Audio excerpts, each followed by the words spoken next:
Portrayals of trans people in mainstream media are a relatively recent occurrence, positive ones even more so, but they aren't always coming directly from trans people themselves. It's not uncommon for characters belonging to minority groups to be written by people with no actual relation to the groups, an outsider, in other words. Whether it's in an attempt to gain recognition or sympathy from these communities, or a complete lack of regard for ethics and accuracy, these portrayals are damaging and never superior to what an actual member of the minority could make. The problem is that these outsider-looking-in stories reinforce stereotypes and actually robs the minority further by actively taking a role away from them, which is often antithetical to what the narrative is trying to reprimand or raise awareness of. Cis writers force trans characters in their stories for kudos, yet consistently misrepresent them, which only further harms the community. It is critical for trans stories to be told by trans people, so let's explore why. The Matrix, directed by the Wachowskis, released in 1999 to commercial and critical acclaim.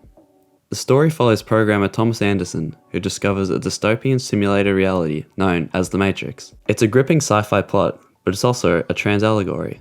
Perhaps unsurprising since the directors are both trans women, however they were not out to the public at the time of release. In fact, the allegory flew under the radar for the majority of viewers and critics. Some of the main details that allude to this parallel include the protagonist adopting the androgynous moniker Neo within the Matrix, akin to changing a name after transitioning. Despite this, Neo is still dead-named within the film by the antagonist Agent Smith, who insistently refers to him as Mr. Anderson. The famous blue and red pill scene is another example of the underlying trans metaphor. The red pill could be interpreted as a reference to anti-androgens, which as the name suggests are used to mitigate androgens, a group of hormones that develop male traits. It's possible Neo's given name, Anderson, is also a reference to androgens. This is further supported by the plot, as Neo takes the red pill, which cements him further into the Matrix and the identity of Neo, while simultaneously symbolizing anti-androgens repressing Anderson, a name which Neo chooses to avoid. The film even opens and closes with text reading, "Call trans opt."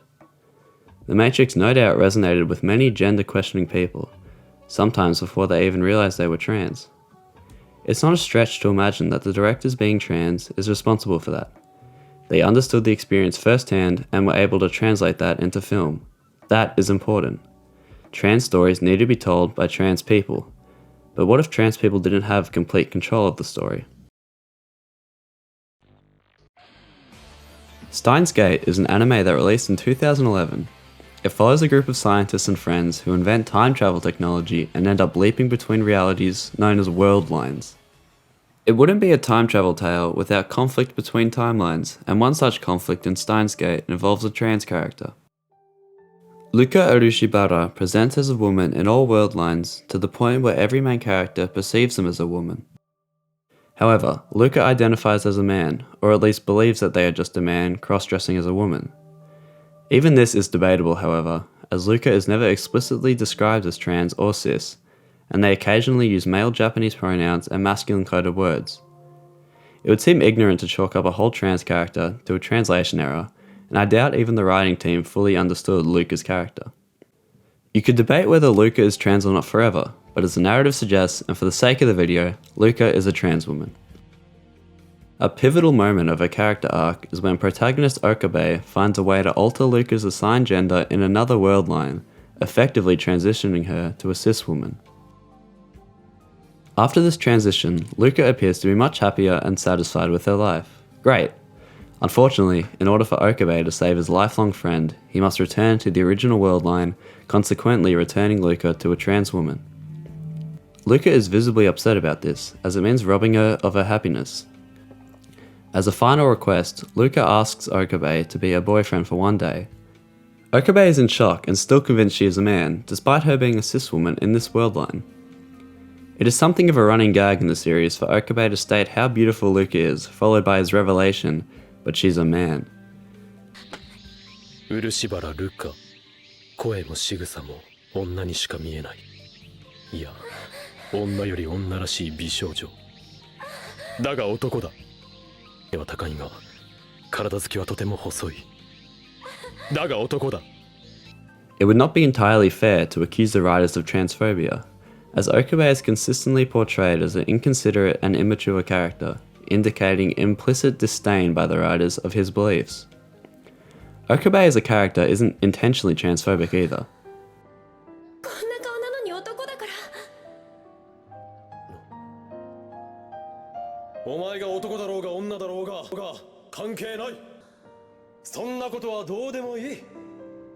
あの時、岡部さんが言ってくれた言葉がすごかったんです。 In the end, Luca goes back to being a self-described boy and repressing her feelings. Luca's inner conflict might also be interpreted as internalized transphobia, as she constantly goes back and forth about how she wants to be identified. I could not actually find if the writers contained or consulted any trans people for this story, but it seems unlikely. Luca's not a perfect portrayal of a trans woman, but they're not wholly problematic, and a half-out story of gender identity can still be told despite various issues. It would undoubtedly be more powerful and realistic if told by actual trans writers, but I feel it is at least a step in the right direction towards a positive portrayal of trans people in popular culture. A trans story doesn't require everyone on the team to be trans, however. Trans stories can even be retroactively told. Celeste was developed and released in 2018 under Matt Makes Games, now known as Extremely OK Games. The titular director, Matt Thorson, who now goes by Maddie, is non-binary, although they believe they were cis during development. The composer for Celeste, Lena Raine, is also trans. Players control Madeline, a character who decides to climb a mountain, facing her anxiety and inner demons along the way. Around the game's time of release, it was not stated that Madeline is trans, and it was only partially hinted at through the game's narrative. In fact, even the game's directors did not realize she was trans. That may sound odd, but as they came to terms with their own gender identity, Thorson began to see parallels between their and Madeline's experiences, ultimately coming to the conclusion that they were both trans. This was partially revealed in a free bonus chapter, where a pride and trans flag can be seen on Madeline's desk, and then explicitly stated by Thorson in an article in late 2020. Madeline suffers through a great deal of anxiety and stress throughout the game, which can be retroactively attributed as stemming from her transition. During the later chapters of the game, Madeline's hair can be a variety of colours, including pink, blue and white, the three colours of the trans flag. The environment art during the climax also heavily utilises this palette. A major conflict in Madeline's story is her battle with her inner demon, who on the mountain physically manifests into an evil counterpart. The part of you, coined Madeline, represents the anguish and anxiety that stems from transitioning. She stands in for all Madeline's self-doubt and constantly berates and criticises her for wanting to climb the mountain. She insists they are in over their heads and should return home, in a similar way to having to push through your own doubts when coming to terms with your gender identity. Madeline ignores Madeline and continues climbing the mountain. If you weren't looking for it, you might not realise Celeste is a story about gender identity, although you still might connect with it on a deep level. Thorson even recognised this and described how it can be used to bridge the gap between cis and trans issues. That is why trans creators and their stories are important. To quote Thorson, "Better representation benefits everyone." Having trans stories doesn't rob cis people of their representation, it only works to benefit them both. The trans voice might be different to the cis voice, but they both come from a human. Debating the ethics of depicting a demographic as an outsider is no easy topic, and it can be difficult to say who was allowed to do it. In fact, being cis, I may be guilty of it myself. Am I robbing a trans person of discussing trans representation in the media by making this video? Perhaps, but with this video, I only hope to raise awareness of the problems that come with presenting the voice of an outsider by highlighting different ways it has been executed or usurped. If there is one thing I ask that you take away from this video, it's that trans stories should be told by trans people. Always.